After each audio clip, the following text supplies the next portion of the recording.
હું 15 ઓગસ્ટ 1947 હું 15 ઓગસ્ટ વિશે બે શબ્દ કહેવા ઈચ્છું છું, તે તમે ધ્યાનથી સાંભળો તેવી મારી નમ્ર વિનંતી. ઈસવીસન 1947 ની 15મી ઓગસ્ટનો દિવસ ભારતના ઇતિહાસમાં સુવર્ણ અક્ષરે લખાયેલો છે. એ દિવસે એક મોટા લોકશાહી દેશ તરીકે આપણો દેશ સ્વતંત્ર થયો.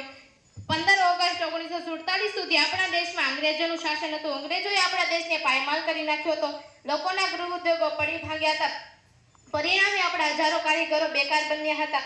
અંગ્રેજોના જોર જુલમથી ભારતની પ્રજા ત્રાસી ગઈ હતી. ભારતને અંગ્રેજોની ગુલામીમાંથી મુક્ત કરવા ગાંધીજીએ સત્યાગ્રહની લડત શરૂ કરી હતી. દેશની પ્રજાએ ગાંધીજીને પૂરેપૂરો સાથ સહકાર આપ્યો હતો.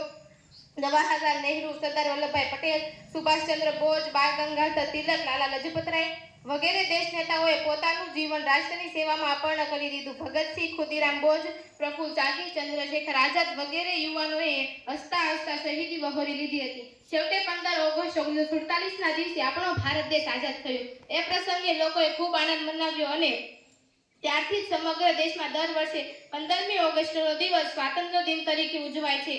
અસ્તુ. જય હિન્દ, જય ભારત.